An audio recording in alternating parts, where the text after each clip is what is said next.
Thank you, Mr Speaker. Pleasure to rise and speak in support of the third reading of the Victim Orders Bill that we have in front of us.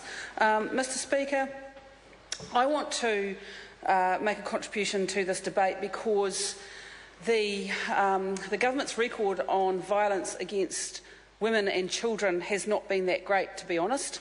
But this bill is one small measure that they have made that could well make a difference, because I think what we do know is probably the people who will most make use of these orders will in fact be women, because the statistics are very clear that most of the violent offences are perpetrated, not all, but most of them are perpetrated by men, and in most cases the victims are women. And so I think that's one thing I'd like to be really clear about in this debate, because certainly the Labour Party has no difficulty in acknowledging the gender impact of a bill such as this, and fortunately in this case the gender impact is a positive one. But I would urge the government to take its gender glasses off and actually make sure that all the bills that it passes through this House do have a gender impact analysis, and that in fact the impact is positive for women and for children. Mr Speaker, this bill creates a new order, a non-contact order, which victims of a violent offence may apply for to the District Court. It applies to the violent offences which are defined as serious violent offences. And I was pleased that the Labour members on the Select Committee, and I'm not one of those members on the Select Committee, but our MPs who were on that Select Committee were able to make, I think, an important change to this bill, because originally when it was drafted, that was only going to apply to offences where there had been a sentence of 5 years or more. And certainly the Labour Party felt that that was far too lenient. It was far too light, because a lot of the offences actually can carry jail terms of around about 2 years, and yet they have been very violent acts, often involving sexual violence, that have been perpetrated. And so we argued for, and were successful in getting the bill to be amended so that the violent offence could be one that had been sentenced to a term of 2 years or more. And I think that's important, because I think that will cover a lot more of these violent offences. And so if a person has been a victim of a violent offence and the person was sentenced for 2 years or more, they will be able to apply for a non-contact order. Mr Speaker, the idea of non-contact orders is something that has existed for some time now in the area of domestic violence. And I think while it has proven to be somewhat successful, I do need to place on record my very deep concern that protection orders and on-the-spot protection orders in the domestic violence area, I think, are being used to replace areas where people should actually face convictions instead. And I'm deeply concerned about that, because many people in this sector tell me that while the use of on-the-spot protection orders is increasing, the rate of people being charged with domestic violence is going down at a time when the number of incidents being reported is going up. And Mr Speaker, I think that worries me, that these lesser protection orders, on-the-spot protection orders, are being used instead of people being properly placed before the court and facing much stiffer penalties for the act of domestic violence. And so I am convinced that this bill won't suffer the same fate. And I'm convinced of that because actually these non-contact orders can only happen where there has already been a conviction.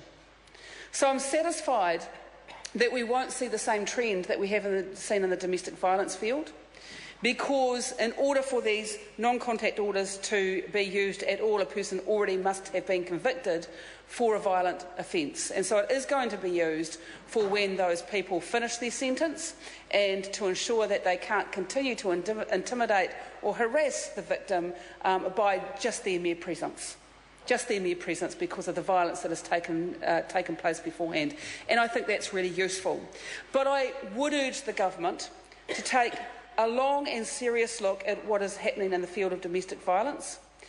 I ask the government to be transparent about it, and I ask the government to actually make sure that there is proper reporting on what is happening in the domestic violence area. We know the number of incidents is going down. We know that the rate of people being placed before the courts is going down, and we also know that the number of convictions are going down.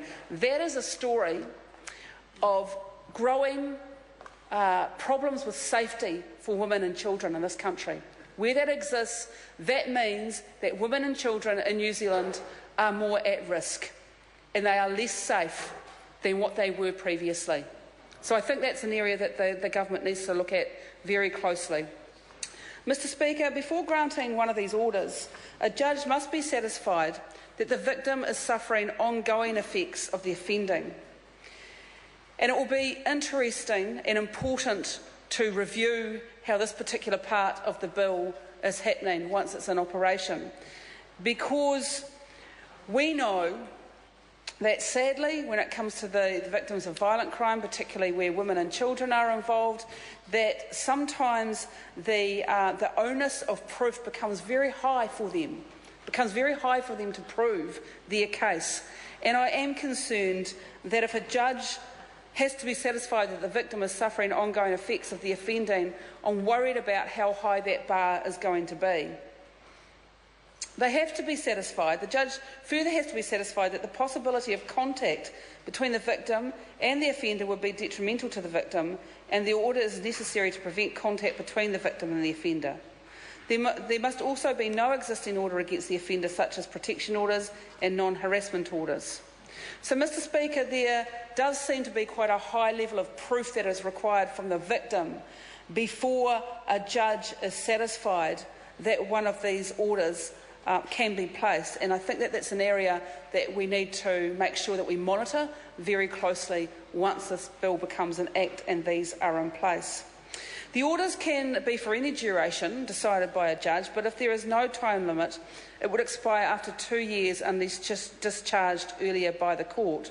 So I think we can expect that there will be that many of these will be for around about that two-year area. And it will, again, something that we need to monitor closely as to whether that provision for the default expiry being 2 years, whether that's appropriate or not. And I think we will only know this after this bill has been in place for some time, after this bill becomes an act and has been in place for some time, and we have some data to actually measure. But I would encourage the government to think about ensuring that there is good review provisions of this act once it does become an act. Breaching a non-contact order is punishable by a fine of up to $5,000 or imprisonment for up to 6 months or up to 2 years if the offender has 2 or more previous convictions for breach of a non-contact order.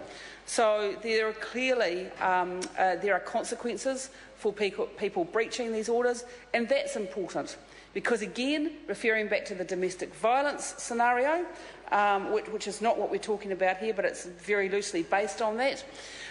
We often find that there is no punishment, that there is no consequence to breaching a protection order, and indeed some of the most tragic cases we've seen recently in New Zealand have been as a result of protection orders being breached and nothing being done about it. So, Mr. Speaker, in conclusion, Labour is supporting this bill. We are pleased to see that it has reached its 3rd reading, and we look forward to its implementation and reviewing the ongoing impact of this bill. Thank you. Maggie Barry. Thank you, Mr. Speaker. I rise to speak at the 3rd